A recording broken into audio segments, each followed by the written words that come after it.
나갔잖아요.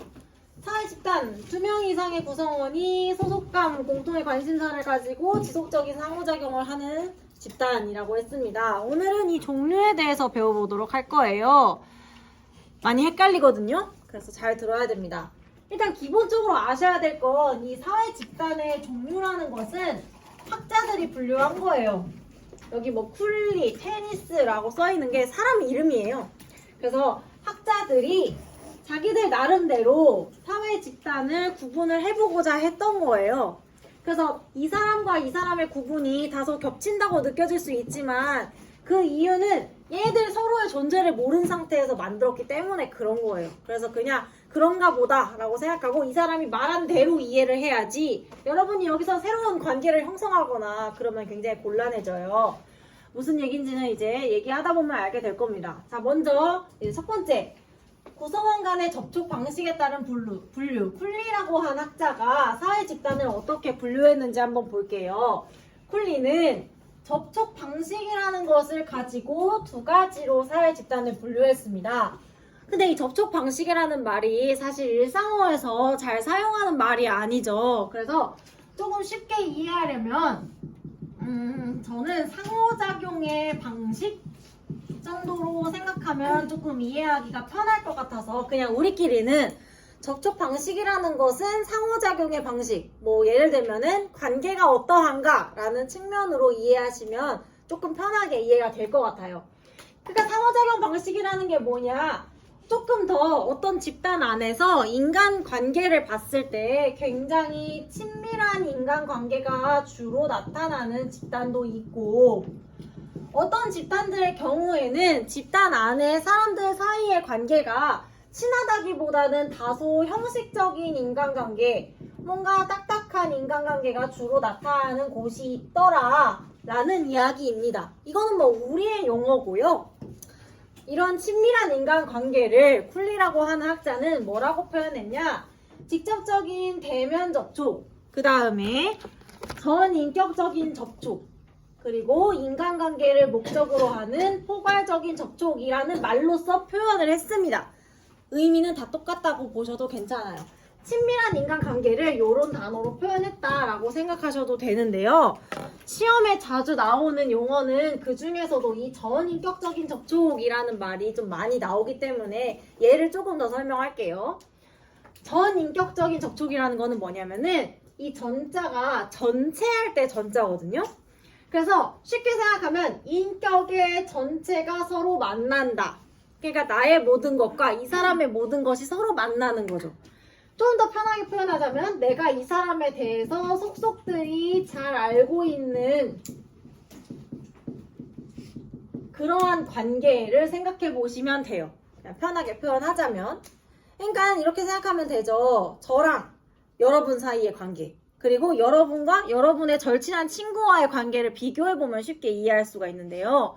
저랑 여러분은 서로에 대해서 잘 모르잖아요. 그쵸? 여러분 저 나이도 모르고 결혼했는지 안 했는지 제가 얘기 안 해주면 모르고 뭐 연애사 모르고 모르잖아요. 사실 그리고 서로 딱히 그렇게 궁금하지도 않고 저도 그렇거든요. 근데 여러분은 여러분들 친구랑 관계를 생각해보면 누구랑 옛날에 연애를 했고 요즘에는 누구랑 좀 잘 돼가고 있고 가족 간의 관계는 어떻고 엄마랑 요즘에 왜 싸웠고 뭐 그걸 다 알잖아요. 그런 것들이 전인격적인 접촉이라고 생각하시면 됩니다. 그게 이제 친밀하다라는 뜻에 다 포함되어 있다라고 생각하시면 돼요. 그래서 그러한 친밀한 인간관계가 주로 나타나는 집단들이 있는데 가장 대표적인 게 제가 방금 말씀드렸던 또래 집단이죠. 친구 간의 관계가 이러한 전인격적인 접촉이 제일 많이 일어나는 사회 집단이라고 볼 수가 있습니다. 이거 말고도 뭐 예를 들면 가족도 해당이 되겠죠? 가족 간에 굉장히 밀접하잖아요. 서로에 대해서 모르는 게 많이 없고 그런 것들 생각하시면 돼요. 여기는 조금 이따가 하고 여기 먼저 할게요. 반면에 아까는 이제 친밀한 인간관계가 주가 된다라고 했는데 이 2차 집단의 경우에는 형식적 인간관계가 주가 되거든요. 이 형식적 인간관계라는 것을 쿨리라는 학자가 뭐라고 표현했냐? 다 같은 말이라고 보셔도 돼요. 간접적인 접촉, 그 다음에 과업지향적인 접촉, 그리고 특정 목적 달성을 위한 수단적이고 단편적인 접촉이 중심이 된다라고 표현을 했습니다. 사실상 다 같은 말이에요. 그 중에 그래도 조금 출제가 자주 되는 용어를 중심으로 설명해보면 이 과업지향적 접촉이라는 말이 잘 나오니까 이 말을 알아두도록 합시다. 과업지향적 접촉이라는 건 무슨 말이냐면은 과업, 나에게 부여된 업무라는 뜻이거든요. 그래서 나에게 부여된 업무를 하기 위해서 인간관계를 맺어지는 그런 것을 과업지향적 접촉이라고 해요. 즉 업무를 수행하기 위한 인간관계다라고 생각하시면 좋죠.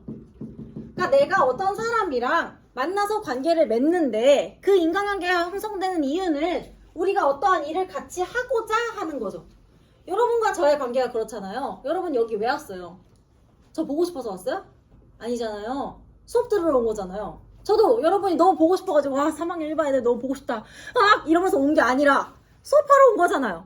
그러니까 여러분과 저 사이에는 수업이라고 하는 업무가 끼어져 있는 거죠. 그래서 그것을 위해서 우리는 만남을 하는 그런 관계다라고 생각하시면 됩니다. 이 앞에 나와 있는 간접적인 접촉이라는 것도 사실 같은 말이라고 해석하셔도 돼요. 이게 왜 간접적인 접촉이냐면요. 이런 거죠. 예를 들어 저랑 이 친구가 만났잖아요. 접촉을 하고 있죠. 근데 우리 둘 사이에는 뭐가 끼어 있어? 뭐가 있냐? 업무가 있는 거죠. 수업이라고 하는. 그래서 이 수업을 매개로 우리가 만난다. 그래서 간접적인 접촉이다. 그렇게 이해하셔도 괜찮습니다. 그래서 간접적인 접촉 다 같은 말입니다. 어떤 일을 하기 위해서 만나는, 그래서 다소 형식적인 인간관계가 나타나는 거죠. 우리가 친할 필요는 없잖아요. 그냥 만나서 수업하고 헤어지면 되는 거죠. 그래서 형식적, 여러분 싫다는 건 아니에요. 형식적 인간관계가 주로 나타난다라는 뜻입니다. 그래서 이런 것이 주로 나타나는 집단에 어떤 게 있냐? 일을 하는 데겠죠. 그래서 종류를 보면 회사, 돈을 벌기 위해서 만나는 거죠. 시민단체, 나중에 다시 나오겠지만은 공익 추구를 목적으로 만나는 거죠. 그래서 시민단체 예를 들면 뭐 환경단체 같은 데 생각하시면 되거든요. 환경단체 사람들이 왜 만났겠어요? 같이 만나서 환경운동 하려고 만난 거 아니겠습니까? 환경운동이라고 하는 업무를 같이 수행하기 위해서 인간관계를 형성을 하고 있는 거고, 그러한 인간관계가 주로 나타나는 거죠. 친밀하기보다는. 정당도 마찬가지죠. 정권을 획득하기 위한 목적으로 정권 획득을 위한 업무를 같이 수행을 하고 있는 거죠. 그런 식으로 특정한 일을 같이 하기 위한 인간관계가 주로 일어난다. 자, 이제 아까 이따 하겠다고 했던 거 다시 돌아와서 볼게요. 1차 집단 두 번째 점을 보시면은 도덕, 윤리, 관습 등 비공식적 규범을 통한 통제 방식이 일반적이다 라는 멘트가 있고, 여기 세 번째입니다. 2차 집단에 여기 두 번째 보면은 법률이나 규칙 등 공식적인 규범을 통한 통제 방식이 일반적이다 라는 말이 있잖아요. 비슷한 말이죠. 그래서 비교하면서 설명해 보도록 할게요.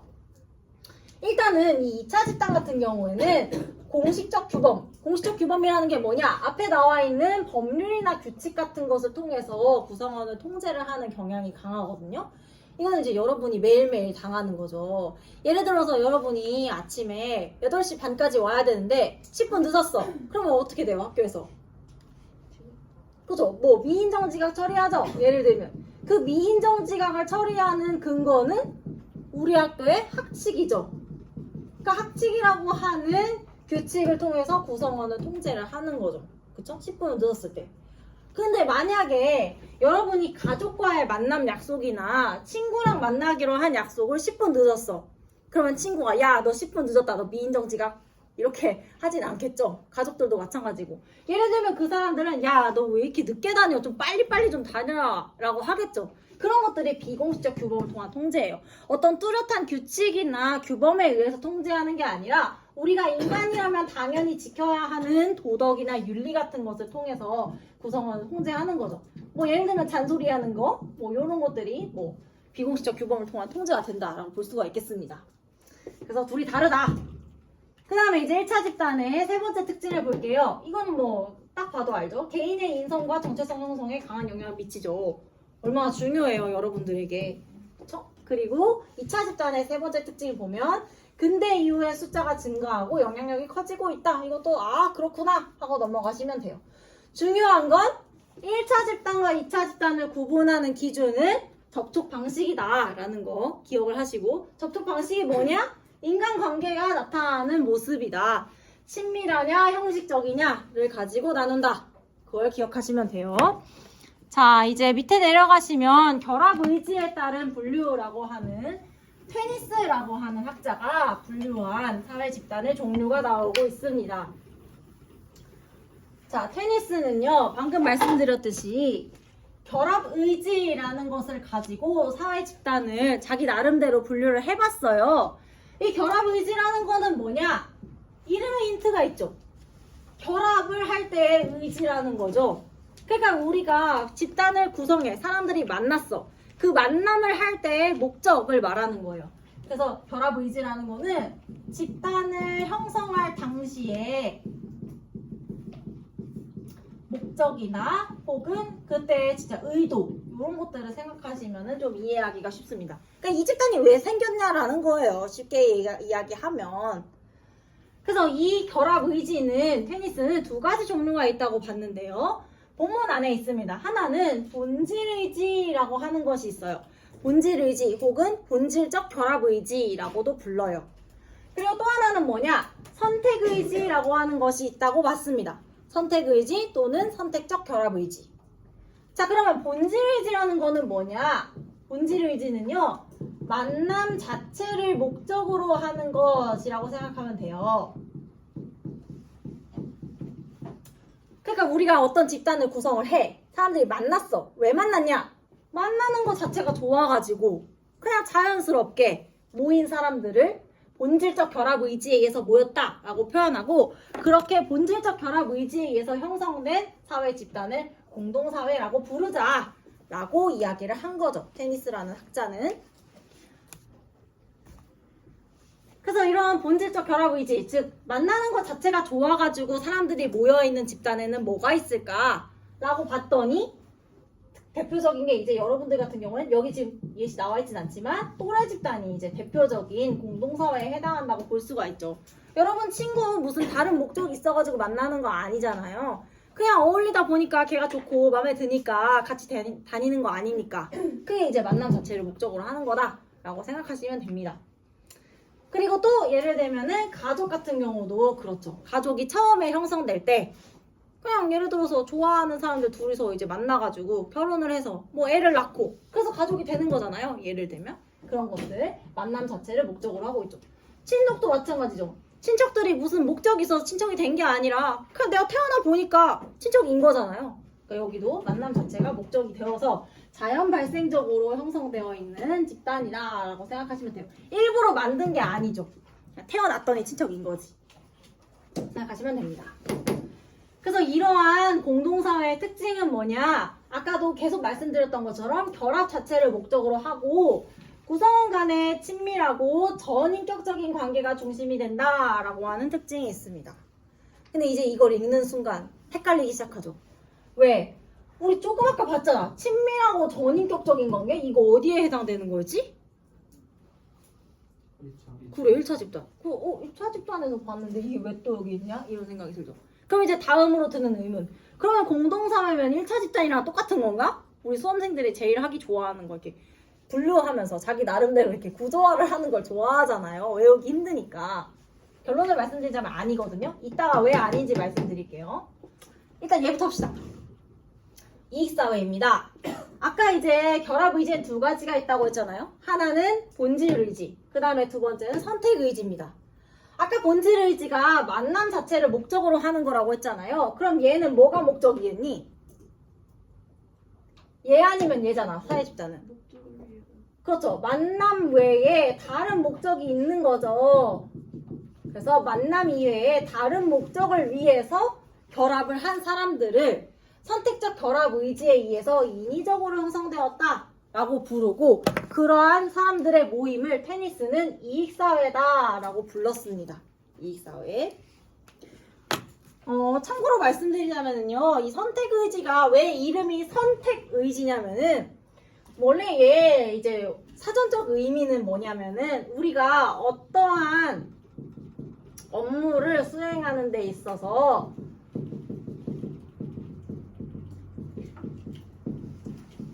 왜 이렇게 말이 길지? 가장 적합한 사람을 선택하는 것이에요.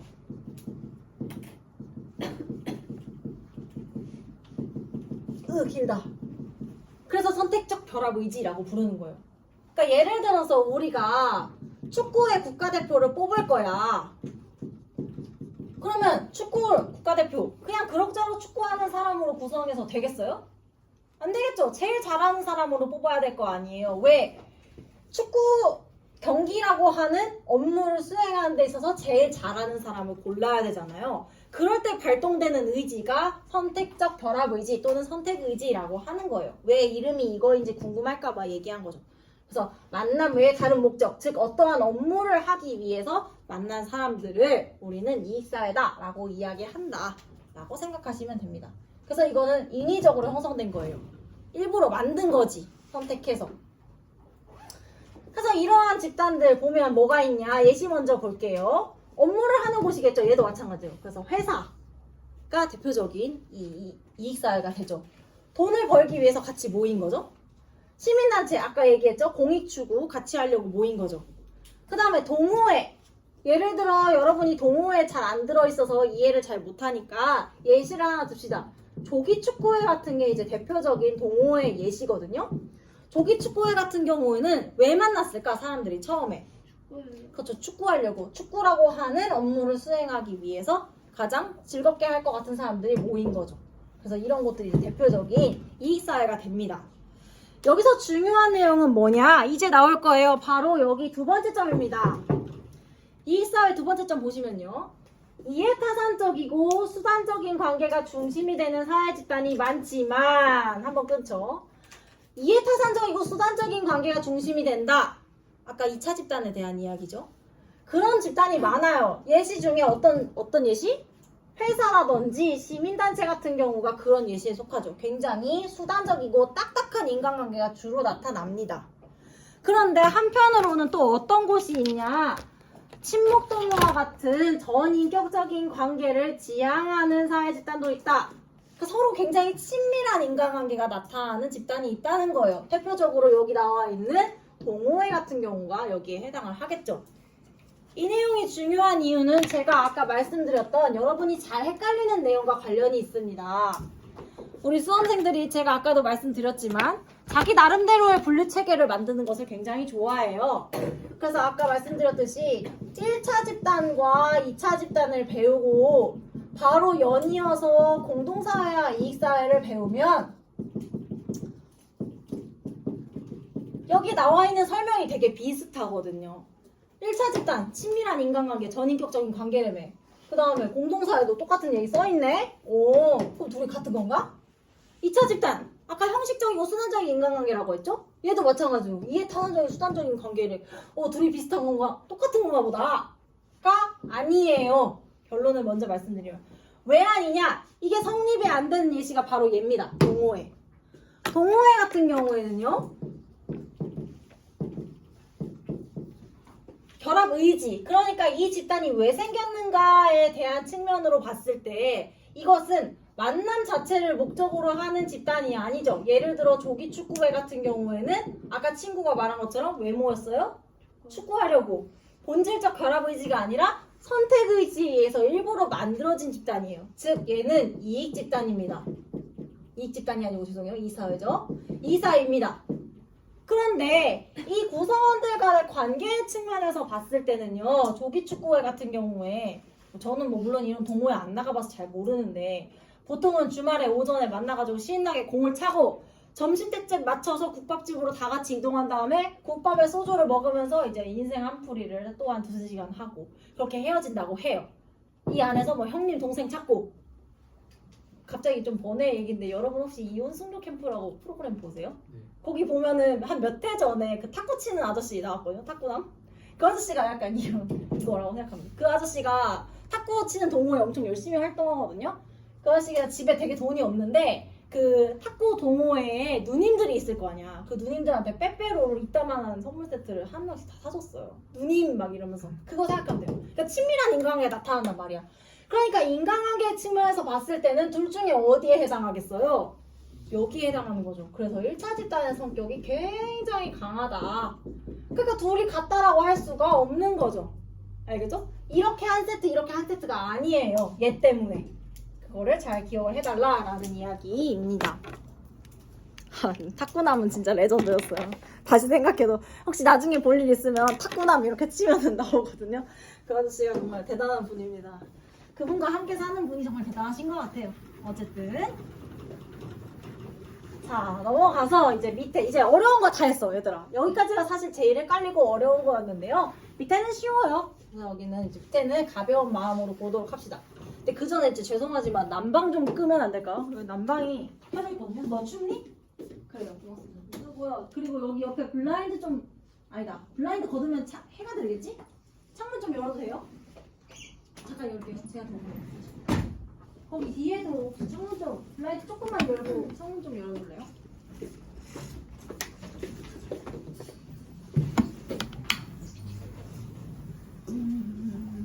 이게 더우면 또 사람들이 잠을 잡니다. 그래서 안 돼요. 좋아요. 창문 열었으니까 이제 밑에 소속감에 따른 분류 보도록 합시다. 소속감에 따른 분류, 썸너라고 하는 학자가 자기 나름대로 또 사회 집단을 분류를 해봤대요. 무슨 기준이냐? 소속감이죠. 이거는 한번 언급한 적이 있습니다. 일단 말의 뜻을 풀이를 해볼게요. 한자잖아요. 소속감. 내가 어떠한 집단에 소속되어 있다고 느끼는 것이죠. 근데 이거는 단순히 내가 어떤 집단에 소속되어 있다고 느끼는 것에서 끝나는 게 아니라 내가 이 집단에 대해서 갖는 애정을 말하는 거예요. 예를 들면 이렇게 저번에도 얘기했던 것처럼 그러니까 나의 동생을 내 동생이야, 가족을 우리 가족이야, 뭐 우리 학교야 라고 표현할 때에 그 집단에 대해서 갖는 그런 특별한 마음, 이 집단이 좀 잘 됐으면 좋겠고 뭐 그런 마음이 이제 소속감이다 라고 생각하시면 됩니다.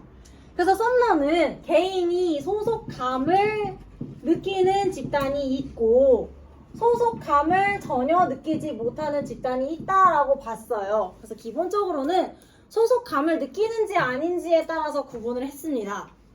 근데 이제 우리 EBS 스튜던트강 교재는 거기에 조금 더 나아가서 몇 가지 설명이 더 붙어 있는데요.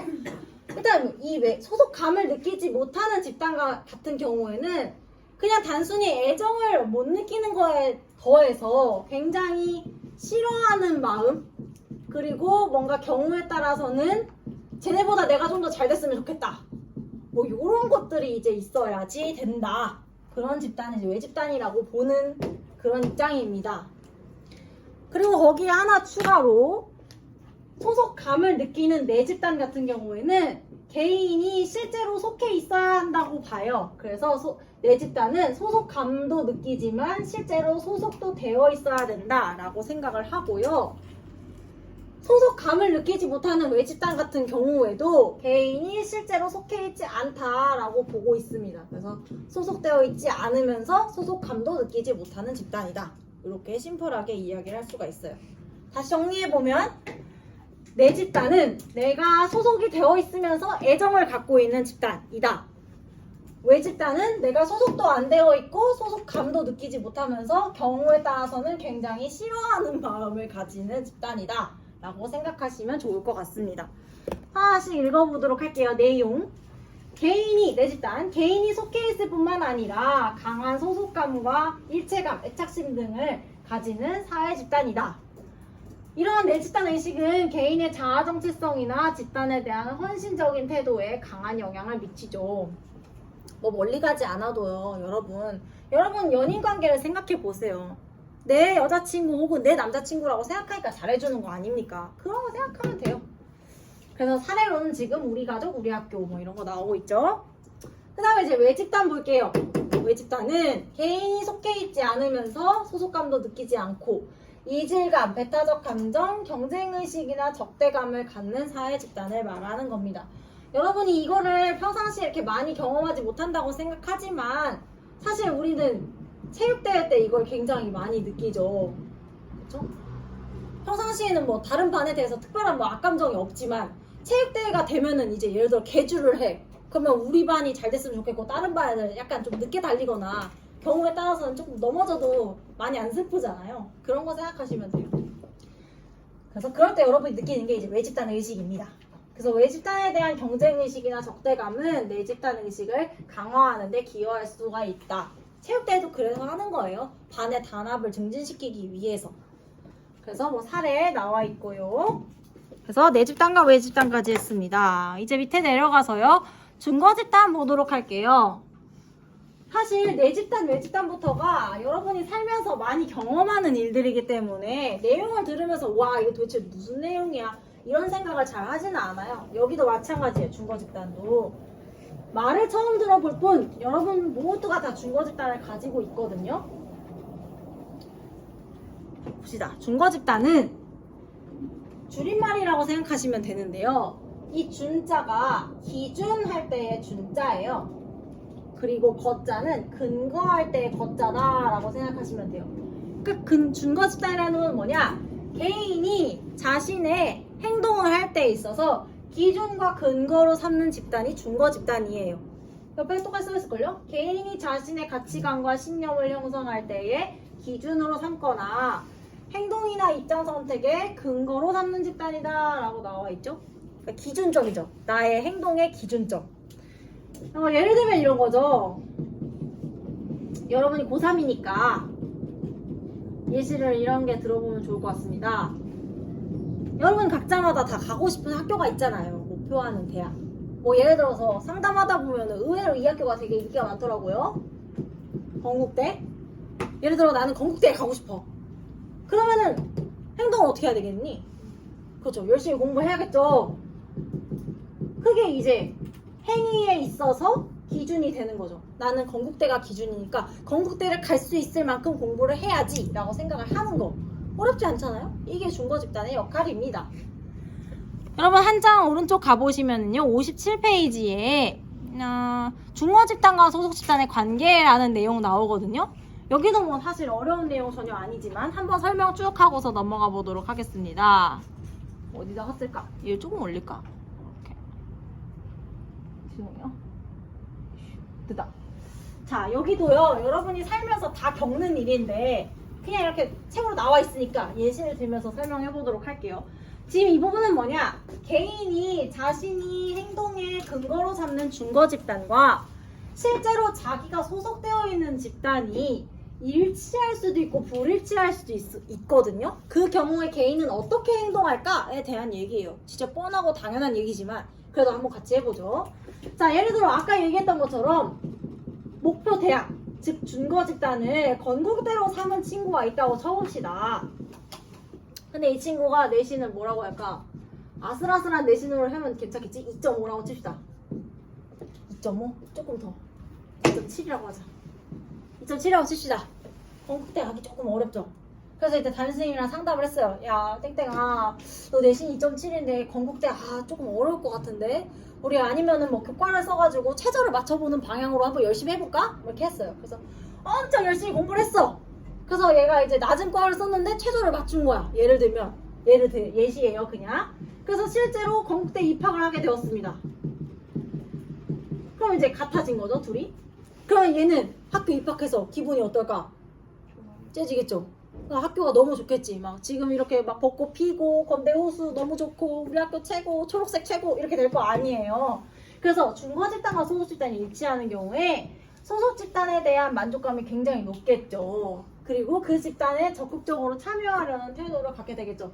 아, 건대에 붙여주셔서 감사합니다. 뼈를 묻을게요. 이렇게 될 거 아니에요.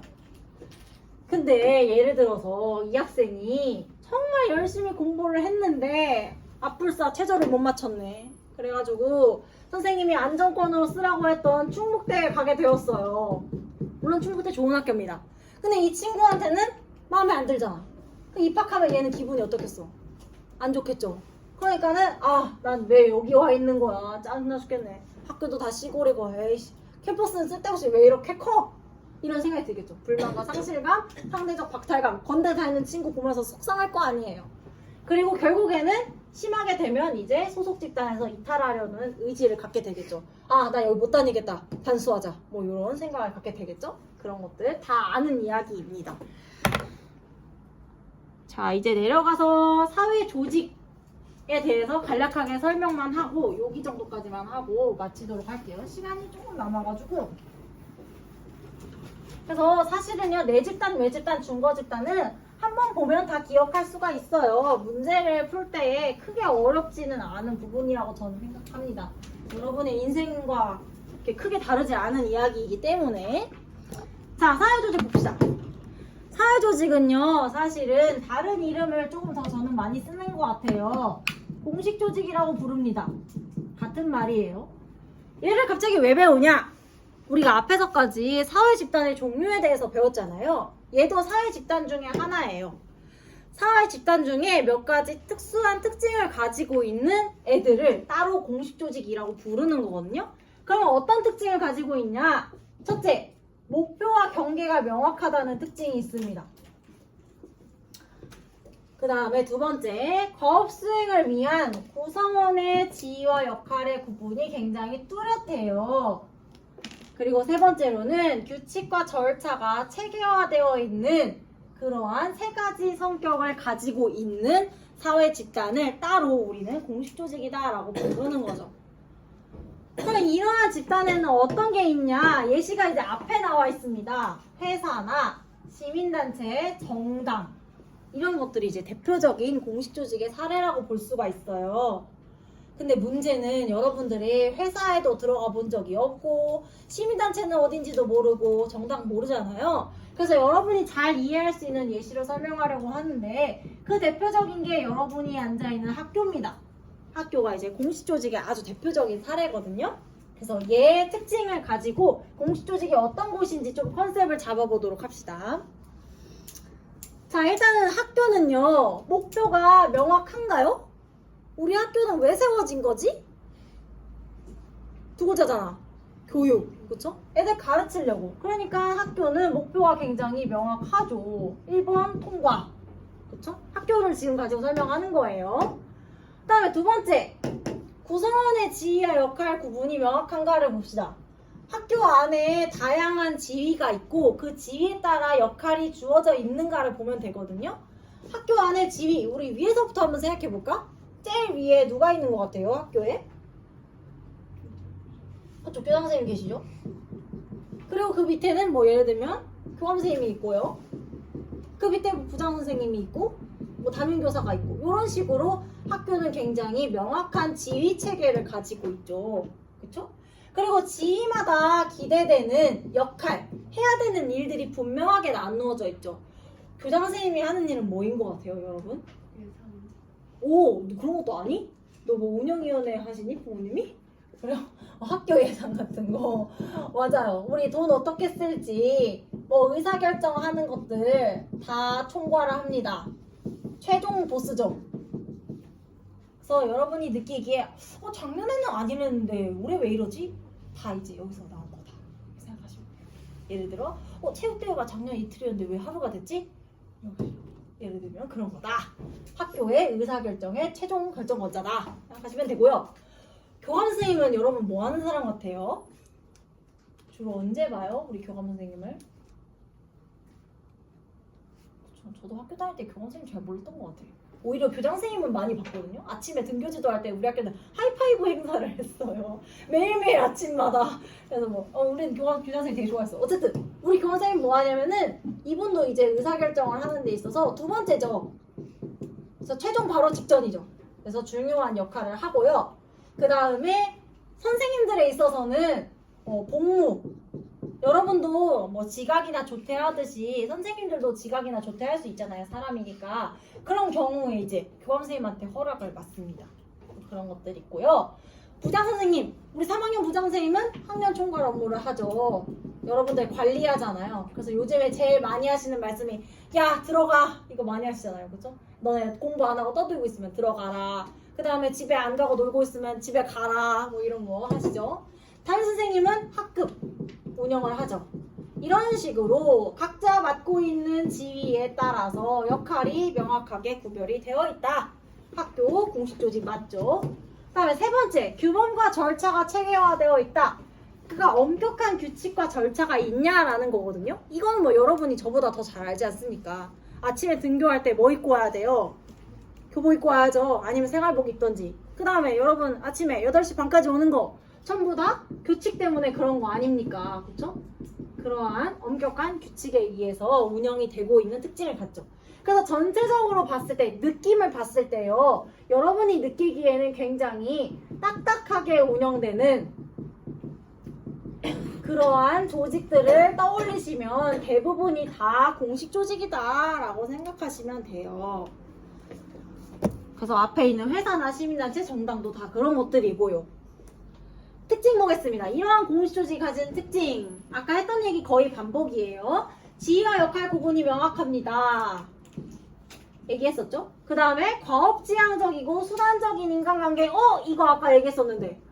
얘들아, 과업지향적이고 수단적인 인간관계에 따라서 구분한 사회집단 뭐였지? 인간관계래. 그렇죠, 2차 집단. 그래서 이렇게 툭 치면 바로 나와야죠? 2차 집단이죠. 그래서 공식 조직은 대부분 2차 집단의 성격을 강하게 가집니다. 두 번째 볼게요. 공식적인 규범에 의해서 구성원의 행동을 통제한다. 이거 여러분이 저자라는 거고, 아까 얘기했었죠? 3번 규범과 절차. 그 다음에 세 번째, 조직의 목표 달성을 기준으로 구성원을 평가하는 경향이 강하죠. 주로 회사 같은 경우가 그렇죠. 업무를 잘하는 사람을 높이 평가해서 승진도 빨리 하고 뭐 그런 것들 생각하시면 됩니다. 오늘 여기까지 하고 다음 시간에 여기 공식 조직과 비공식 조직부터 하죠.